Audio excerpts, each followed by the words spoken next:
ঘোষণা করার জন্য সবিনয় অনুরোধ করছি। আজকের এই সংবাদ সম্মেলনের সম্মানিত সভাপতি জনাব মোহাম্মদ আবুল কাসেম স্যার, প্রাথমিক শিক্ষক দাবি বাস্তবায়ন পরিষদের অন্যতম সমন্বয়ক।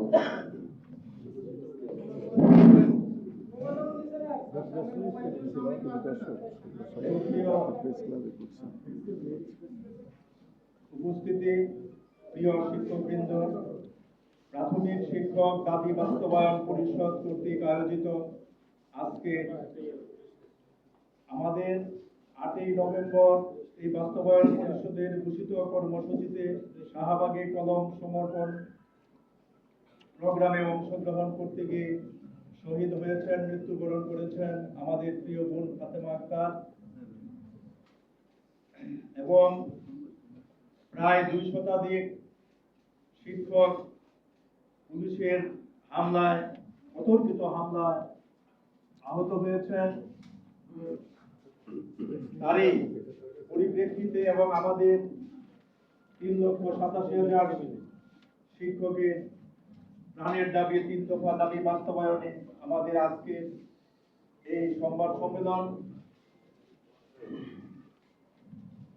এই সংবাদ সম্মেলনে উপস্থিত আছেন দাবি বাস্তবায়ন পরিষদের অন্যতম আহ্বায়ক জনাব মোহাম্মদ শামসুদ্দিন, উপস্থিত আছেন আহ্বায়ক জনাব খায়রুন নাহার লিপি, আমাদের আরেকজন আহ্বায়ক যিনি সে 8ই নভেম্বর কর্মসূচিতে গিয়ে মাহবুবুর রহমান চঞ্চল সহ 5 জন গ্রেপ্তার হয়েছিল। সেই মাহবুব রহমান চঞ্চল অসুস্থ, সে হাসপাতালে ভর্তি অবস্থায় আছে। তার প্রতিনিধি উপস্থিত আছে বিজয় কর্মকার, আমাদের অন্যতম আরেকজন অংশীদার জনাব আনোয়ারুল্লাহ ভাই সহ। এবং আজকের এই সংবাদ সম্মেলনে ইতিমধ্যে আমাদের মাঝে উপস্থিত হয়েছেন সংগঠন ঐক্য পরিষদের সম্মানিত নেতৃবৃন্দ।